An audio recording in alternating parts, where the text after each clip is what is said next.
اب یہ بھی ایک لوگوں میں بڑا سوال ہے کہ جی کل یوم عرفہ ہو گیا، وہ تو ہمارا آج یوم عرفہ یہ کیا ہے؟ تو پھر کل رات کو میں نے ایک دوست میرے سے بحث کر رہا تھا، تو میں نے کہا آپ صبح کو قربانی کر لیں۔ کرے کیوں؟ میں کیوں کروں قربانی؟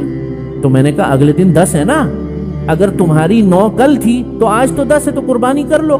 اب نہیں نہیں نہیں نہیں نہیں، کیونکہ وہاں پیسہ لگا ہوا ہے نا، 70-80 ہزار روپے بکرے آئے ہوئے ہیں اور 1.5-2 لاکھ روپے کا بیل لگا ہوا ہے، تو پوری احتیاط کرنی ہے۔ نہیں نہیں نہیں۔ ایک موقع پر حضور نے کعبۃ اللہ کی طرف اشارہ کر کے ارشاد فرمایا کہ یہ کیا ہے؟ صحابہ نے فرمایا یہ کعبۃ اللہ ہے، اللہ کا گھر ہے، بیت اللہ ہے، اس دھرتی پر سب سے پہلا خدا کا گھر ہے۔ فرمایا کہ مسلمان کی جان، مال، عزت و آبرو اس سے بھی زیادہ محترم۔ مفتی صاحب کے بیانات سننے کے لیے مفتی صاحب کے آفیشیل چینل مفتی مجود امین کو سبسکرائب کیجیے۔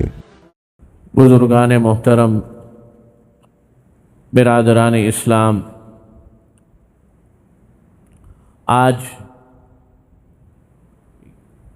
9 ذوالحج بمطابق سن 1445 ہجری اور جمعے کا دن ہے۔ نبی کریم صلی اللہ علیہ وسلم نے ایک حج ادا فرمایا۔ سن 9 ہجری کے اندر حج کی فرضیت ہوئی، 8 ہجری میں مکہ المکرمہ فتح ہوا، 9 ہجری کے اندر حج کی فرضیت ہوئی، اور 9 ہجری میں نبی کریم صلی اللہ علیہ وسلم نے حضرت ابوبکر صدیق رضی اللہ تعالی عنہ کو امیر حج بنا کر مکہ مکرمہ بھیجا۔ 9 ہجری کو آپ صلی اللہ علیہ وسلم نے حج نہیں فرمایا، بلکہ نبی کریم صلی اللہ علیہ وسلم نے اپنی وفات والے سال، یعنی کہ کون سی ذی الحج؟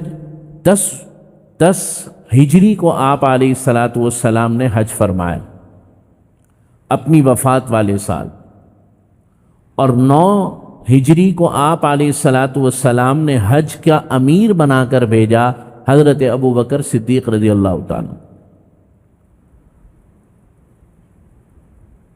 سن 10 ہجری کو آپ علیہ السلام نے جب حج کا ارادہ فرمایا تو اس رمضان المبارک کے بعد حضور نے اعلان فرما دیا کہ میں اس سال حج کا ارادہ رکھتا ہوں، اور سفر حج ہے، اور پورے عرب کے اندر جو ہے اس بات کو پھیلا دیا گیا کہ جس نے نبی کریم صلی اللہ علیہ وسلم کے ساتھ حج کا کرنا ہے وہ حضور کے ساتھ حج کرے اور ارادہ کر لے۔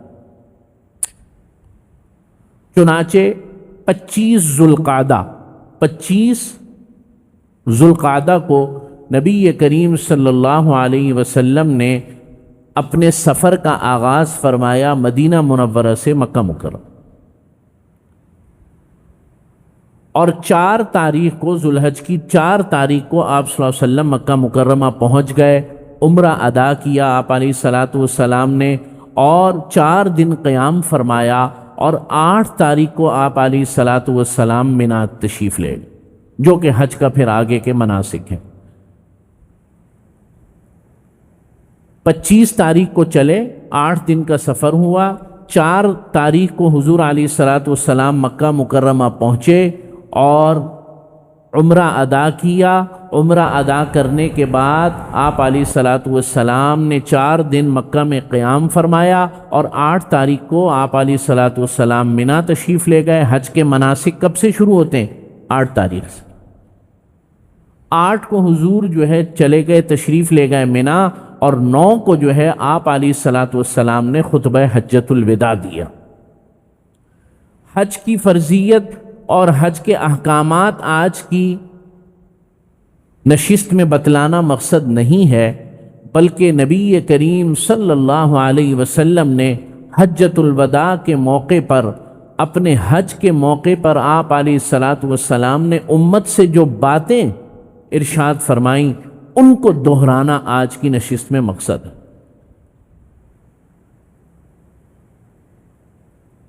کہا جاتا ہے کہ حضور ویسے تو اس پورے سفر میں آپ صلی اللہ علیہ وسلم نے کئی خطبے دیے، مینا والے دن بھی خطبہ دیا، ٹھیک ہے نا، مینا کے بعد آپ صلی اللہ علیہ وسلم نے اگلے دن، جس کو خطبہ حج کہا جاتا ہے، اور یہی خطبہ حج خطبہ حجۃ الوداع کے نام سے کیا ہے، مشہور ہے۔ بعد میں بھی حضور نے حج کے موقع پر اگلے دن یوم النحر جسے کہا جاتا ہے 10 کو بھی خطبہ دیا، تو محدثین نے اس کو جمع کیا ہے، لیکن خطبہ حجۃ الوداع جو ہے، جو مشہور ہے، وہ 9 تاریخ کا ہے، جس دن حج کا رکن اعظم ہوتا ہے، جو کہ آج ہماری 9 تاریخ ہے۔ یہ جو حضور کا خطاب تھا، خطبہ تھا، اس کو اگر میں عام الفاظ میں کہوں، میں کیا کہوں، دنیا نے کہا کہ یہ ہیومن رائٹس کا، انسانی حقوق کا سب سے پہلا چارٹر تھا۔ ہیومن رائٹس کا، ابھی ہم سنتے ہیں نا کہ اقوام متحدہ کے، UN کے، یونائٹڈ نیشن کے چارٹر کے مطابق، یہ تو سب ابھی کی باتیں ہیں، 70-80 سال پہلے کی۔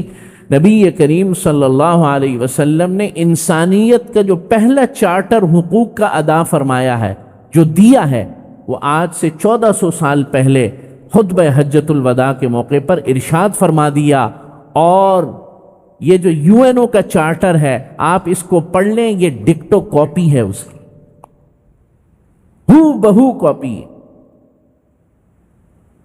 لیکن حضور نبی کریم صلی اللہ علیہ وسلم کو جہاں اللہ نے اور بہت سے معجزات عطا فرمائے، وہیں حضور کا ایک معجزہ یہ تھا کہ نبی کریم صلی اللہ علیہ وسلم کم الفاظ میں زیادہ بات فرمایا کرتے تھے، اسی لیے آپ علیہ الصلاۃ والسلام کو کہا جاتا ہے جوامع الکلم، یعنی کہ حضور علیہ الصلاۃ والسلام کو اللہ نے وہ صلاحیت عطا فرمائی تھی، وہ شان عطا فرمائی تھی کہ حضور چند الفاظ کے اندر معانی کا اور مفاہیم کا سمندر جو ہے انڈیل دیا کرتے تھے۔ اسی لیے خطبہ حجۃ الوداع میں اگر آپ غور فرمائیں گے تو نبی کریم صلی اللہ علیہ وسلم نے اس دنیا کی ہر مخلوق، کمزور، بالاتر اور ہر ایک کا حق بیان فرما دیا، بہت ہی مختصر الفاظ کے اندر۔ آج جب ہم اس دور کے اندر ہیں تو ہمارے اندر بہت سی چیزوں نے ترقی بھی کی، بحیثیت قوم بہت سی چیزوں میں ہم نے ترقی بھی کی، لیکن بہت سی چیزیں ایسی ہیں جہاں ہم نے ترقی نہیں کی بلکہ تنزلی کی ہے، پستی اختیار کی ہے، اور ان چیزوں میں سب سے اہم ترین چیز حقوق العباد اور لوگوں کے حقوق۔ چنانچہ دین کا سارا مفہوم ہم نے یہ سمجھ لیا کہ یہ چند عبادتوں کا نام ہے، چند رسومات کا نام ہے، اور نماز، روزہ، اور اگر حج فرض ہو جائے اور اگر زکوٰۃ فرض ہو جائے، بس یہی دین ہے، اس کے علاوہ کوئی چیز دین نہیں۔ نبی کریم صلی اللہ علیہ وسلم نے جب خطبہ حجۃ الوداع ارشاد فرمایا، آپ علیہ 9 تاریخ تھی، اور حج کا رکن اعظم ہوتا ہے، یوم عرفہ ہوتا ہے، جو کہ آج بھی ہمارا دن ہے۔ اب یہ بھی ایک لوگوں میں بڑا سوال ہے کہ جی کل یوم عرفہ ہو گیا، وہ تو ہمارا آج یوم عرفہ، یہ کیا ہے؟ یہ ایک بڑا لوگوں کے اندر سوال ہے، تو خوب سمجھ لو۔ یوم عرفہ کہتے ہیں 9 تاریخ کو، یوم النحر کہتے ہیں 10 تاریخ کو۔ کس تاریخ کو؟ یوم الترویہ کہتے ہیں 8 تاریخ کو۔ ترویہ یعنی اس دن حج کے رکن شروع ہوتے ہیں۔ 8 تاریخ کو یوم الترویہ، 9 تاریخ کو یوم عرفہ، 10 تاریخ کو یوم النحر۔ اور ایام تشریق کسے کہتے ہیں؟ 10، 11، 12 اور 13۔ تو ہماری 9 تاریخ کب ہے؟ تو ہمارا یوم، جس دن 9 تاریخ ہوگی اسی دن یوم عرفہ ہوگا نا، اگر ان کا اعتبار کیا جائے، کیونکہ چاند کے مطالعے کا اپنا اپنا اعتبار ہوگا نا بھائی۔ اگر اس کا اعتبار کیا جائے تو پھر کل رات کو میں نے ایک دوست میرے سے بحث کر رہا تھا، تو میں نے کہا آپ صبح کو قربانی کر لیں۔ کہہ رہے کیوں؟ میں کیوں کروں قربانی؟ تو میں نے کہا اگلے دن 10 ہے نا, اگر تمہاری 9 کل تھی تو آج تو 10 ہے, تو قربانی کر لو.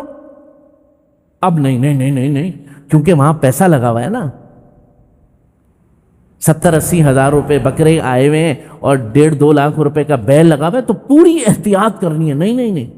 تو میں نے کہا جب آپ میرے سے اس مسئلے پر بحث کر رہے ہیں کہ آج ہمارا یوم عرفہ ہے, یعنی کہ کل کا جو دن گزرا ہے جو کہ سعودی عرب میں یوم عرفہ ہو رہا تھا, تو کل صبح کو آپ قربانی کرو, کیونکہ کل 10 ہے اور 10 کو قربانی ہوتی ہے. اب وہاں پر جو ہے ڈگمگا گئی. سمجھ رہے ہیں بات؟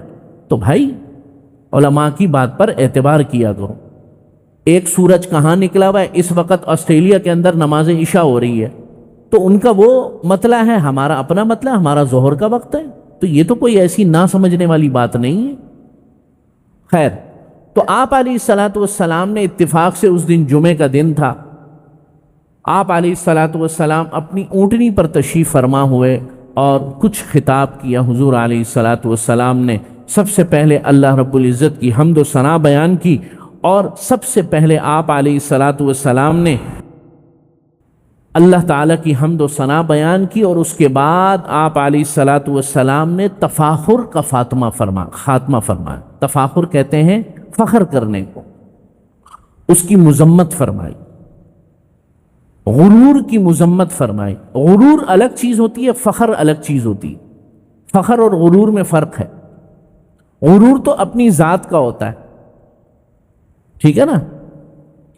فخر اس سے بھی ایک اوپر درجے کی چیز ہے, اور وہ یہ ہوتا ہے کہ خاندانی پس منظر پر فخر, دولت پر فخر, اور جناب ہمارے یہ تھے اور ہمارے وہ تھے اور تمہارے یہ تھے, تم تو کمی ہو اور ہم بڑی نسل کے لوگ ہیں, اس کو کہتے ہیں فخر. اس کو پسند ناپسند فرمایا. نبی کریم صلی اللہ علیہ وسلم نے یا ایھا الناس الا ان ربکم واحد وان اباکم واحد, اے لوگوں تمہارا ایک رب ہے اور تمہارا ایک باپ ہے. کون باپ ہے؟ حضرت آدم علیہ الصلوۃ والسلام. اے لوگوں کا لفظ ارشاد فرمایا, مسلمانوں کا نہیں, کہ اس مسئلے کے اندر نسلی تفاخر کے اندر کسی قسم کی کوئی گنجائش نہیں, چاہے وہ مسلمان ہو یا غیر مسلم ہو. قیامت تک کے لیے ہمیشہ کے لیے باب بند کر دیا, ہمیشہ کے لیے اس چیپٹر کو کلوز فرما دیا. اور پھر فرمایا الا لا فضل لعربی علی عجمی, خوب سن لو, آج کے بعد کسی عربی کو کسی اجمی پر کوئی فضیلت نہیں. ولا لفضل ولا لعجمی علی عربی, اور نہ کسی اجمی کو کسی عربی پر فضیلت ہے. ولا لاحمر علی اسود, نہ کسی گورے کو کالے پر فضیلت ہے. ولا لاسود علی احمر, اور نہ کسی کالے کو گورے پر کسی قسم کی کوئی فضیلت حاصل نہیں ہے. معلوم یہ ہوا کہ نبی کریم صلی اللہ علیہ وسلم نے خطبہ حجۃ الوداع کے موقع پر انسان کی برابری کی بنیاد طے فرما دی کہ انسان رنگ و نسل کے اعتبار سے اس کے اندر کوئی فرق نہیں کیا جائے گا, چاہے وہ مسلمان ہو یا غیر مسلم. مثلا میں ایک مثال دے رہا ہوں کہ بھائی یہ فلاں قوم کا ہے تو اس کو اتنی مزدوری ملے گی, یہ میں اب فرق بیان کر رہا ہوں, صحیح ہے نا. فلاں قوم کا ہے تو اگر یہ 2 گھنٹے کام کرے گا تو اس کو 5,000 روپے مزدوری ملے گی, اور چونکہ یہ فلاں کمتر قوم کا ہے تو یہ اگر 2 گھنٹے کام کرے گا تو اس کو 3,000 روپے ملیں گے. اب اس مسئلے کے اندر نہ مسلمان نہ کافر کسی قسم کی کوئی تفریق نہیں ہے. حضور فرما رہے 5 گھنٹے اگر وہ کام, 2 گھنٹے وہ کام, اگر اس کو 5,000 دے رہے ہو تو نسل کی بنیاد پر یہ جو ہے فرق نہیں ہوگا. سمجھ رہے ہیں بات؟ آج مسلمانوں کا ایک سب سے بڑا المیہ, اور خصوصاً اہل پاکستان کا ایک بہت بڑا المیہ, کہ ہمیں قومیتوں اور زبانوں کی بنیاد پر جو ہے تقسیم کر دیا گیا. اور نہ صرف یہ کہ تقسیم کر دیا گیا, بلکہ تقسیم کیا کر دیا گیا. ایک جگہ یہ بات ہو رہی تھی, میں نے کہا یہ کیا لفظ ہوتا ہے تقسیم کر دیا, یہ بولو کہ تقسیم ہو گئے. تقسیم کیا؟ کوئی ڈنڈے لے کر تمہارے اوپر سوار ہوا؟ نہیں بھائی, لوگوں نے نعرے دیے, غیر ملکی ایجنٹوں نے تمہارے اندر کام کیا, تم نے اس چیز کو لے لیا, خرید لیا. آپ کی عقلوں پر پردے پڑے ہوئے. کوئی کچھ بھی کہے گا مان لو گے؟ میرے پیغمبر نے سب سے زیادہ محنت، جیسے کہ میں نے کئی جمعے پہلے عرض کیا تھا، توحید کے بعد سب سے زیادہ محنت نبی کریم صلی اللہ علیہ وسلم نے تعصب کے خاتمے پر، چاہے وہ نسلی ہو، چاہے وہ قبائلی ہو، چاہے وہ لسانی ہو، سب توحید کے بعد سب سے زیادہ محنت حضور نے اس تعصب کو ختم کرنے پر کی۔ ورنہ جتنا تعصب لسانی اور قبائلی تعصب عربوں کے اندر تھا، ہمارے اندر تو اس کا عشر اشیر بھی نہیں ہے۔ ہمارے اندر نبی کریم صلی اللہ علیہ وسلم جس وقت میں بعثت ہوئی، یہ وہ وقت تھا کہ عرب ساری دنیا کو اپنے علاوہ عجم کہتے تھے، گونگا کہتے تھے زبان ہمیں آتی، ہم ہیں زبان جاننے والے، تم کون ہو؟ آپ سمجھ رہے بات؟ چنانچہ نبی کریم صلی اللہ علیہ وسلم نے اپنے آخری خطبے کے اندر، آخری وصیتوں میں اہم ترین بات جہاں سے بات ارشاد فرمایا کہ قرآن مجید کی آیت کی تلاوت بھی فرمایا یا ایھا الناس انا خلقناکم من ذکر و انثی، اے لوگوں ہم نے تمہیں مرد و عورت سے پیدا کیا، وجعلناکم شعوبا وقبائل لتعارفوا، اور ہم نے تمہیں گروہوں میں اور قبائل کے اندر جو ہے تقسیم کیا، لتعارفوا، تاکہ تم اپنا ایک دوسرے سے تعارف رکھ سکو، بس اس سے زیادہ کوئی حیثیت نہیں، اس سے زیادہ کوئی حیثیت نہیں ہے، چاہے وہ پنجابی ہو، چاہے وہ سندھی اور بلوچی ہو، اور وہ پٹھان ہو، اور وہ کشمیری ہو۔ یہ صرف اللہ نے تعارف کے لیے کچھ چیزیں رکھی ہیں، اس سے زیادہ، جیسے نام کا تعارف ہوتا ہے نا، نام میرا اپنا نام ہے، آپ کا اپنا نام ہے، آپ کے والد کا اپنا نام ہے، انسانوں کا تعارف، اس طرح اجتماعی تعارف کے لیے اس سے زیادہ کوئی حیثیت نہیں ہے۔ اور آگے آپ علیہ الصلوۃ والسلام نے فرمایا الا بالتقوی، اگر کسی کو کسی پر فضیلت حاصل ہے تو اول تو یہ کہ تقوی کی بنیاد پر ہے، اور تقوی کا معیار دنیا کے اندر ٹیسٹ نہیں کیا جا سکتا، یہ تو اللہ کے کام ہے، کس کو کس طرح تقوی ہے یہ تو اللہ کو پتہ ہے، مجھے اور آپ کو تو نہیں پتا۔ نبی کریم صلی اللہ علیہ وسلم نے آگے ارشاد فرمایا کہ ایک بات اور، کہ آج کے بعد مسلمان کی جان، مال اور عزت و آبرو، آگے میں عرض کروں گا، اب دو تین طریق میں نے کہا نا کہ جیسے اس پورے حج کے دوران حضور نے کئی خطاب فرمائے، منا میں بھی فرمایا، عرفہ میں بھی فرمایا، اس کے بعد بھی فرمایا، یہاں فرمایا ان دماءکم و اموالکم حرام علیکم کحرمت یومکم ھذا، بے شک تمہارے مال، ان دماءکم و اموالکم، بے شک مسلمانوں کے مال اور مسلمانوں کی جانیں، یعنی کہ ان کا خون، حرام علیکم، تم سب پر حرام ہے، کحرمت یومکم ھذا، جیسے کہ آج کے دن کی حرمت ہے۔ آج کا دن، اس دن کون سا دن تھا؟ حج کا دن، حج کا رکن اعظم یوم عرفہ، میدان عرفات ہے، فی شہرکم ھذا، جیسے کہ یہ شہر حرمت والا ہے۔ شہر سے مراد، شہر عربی کا شہر جو ہے وہ مہینے کو کہتے ہیں، جیسے کہ ذوالحجہ کا یہ مہینہ حرمت والا ہے، فی بلدکم ھذا، جیسے کہ یہ شہر یعنی کہ سٹی مکۃ المکرمہ حرمت والا ہے، اسی طریقے سے مسلمانوں کی مال اور ان کی جانیں حرمت والی ہیں تم لوگوں پر۔ دوسری جگہ پر ارشاد فرمایا، اب وہ اگلے دن کا واقعہ ہے، وہ بھی میں عرض کر دوں۔ حضور نے فرمایا، صحابہ سے سوال کیا آج کیا دن ہے؟ صحابہ نے کہا اگلے دن، کہ آج یوم النحر ہے، عید کا دن ہے، حج سے اگلا دن ہے۔ فرمایا یہ شہر کون سا ہے؟ فرمایا یہ مکۃ المکرمہ کا شہر۔ فرمایا یہ جگہ کون سی ہے؟ وہ جگہ بتائی۔ فرمایا یہ سب چیزیں حرمت والی ہیں یا نہیں ہیں؟ صحابہ نے فرمایا حرمت والی ہیں۔ حضور نے فرمایا جس طریقے سے یہ تینوں چیزیں حرمت والی ہیں، اسی طریقے سے مسلمان کا مال، اس کی جان، اور ایک اور چیز کا اضافہ فرما دیا، اس کی عزت و آبرو بھی حرمت والی۔ حرمت والی کیا ہے؟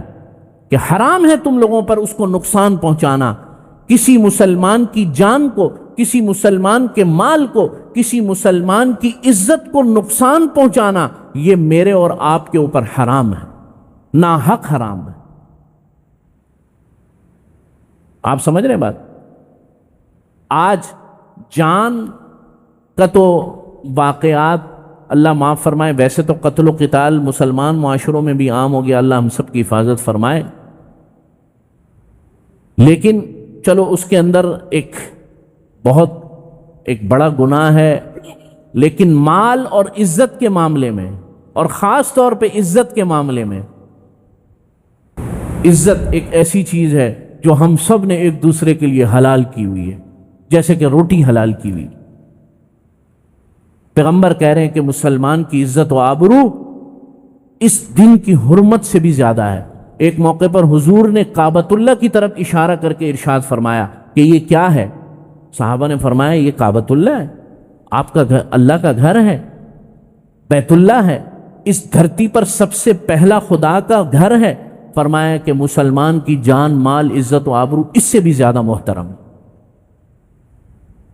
آج مسلمان کی عزت کو اتارتے ہوئے، بغیر ثبوت اس کے اوپر الزام لگاتے ہوئے، اور موجودہ دور کے اندر سوشل میڈیا پر جس کا جی چاہے، جب چاہے، جیسے چاہے، جہاں چاہے کیچڑ اچھالتے ہوئے، نہیں سوچتا کہ یہ میرا مسلمان بھائی، میں اگر کوئی بات کر رہا ہوں تو وہ کیا کہتا ہے؟ یہ تو میرے صحافیانہ منصب کے لیے ہے۔ کیا ہے؟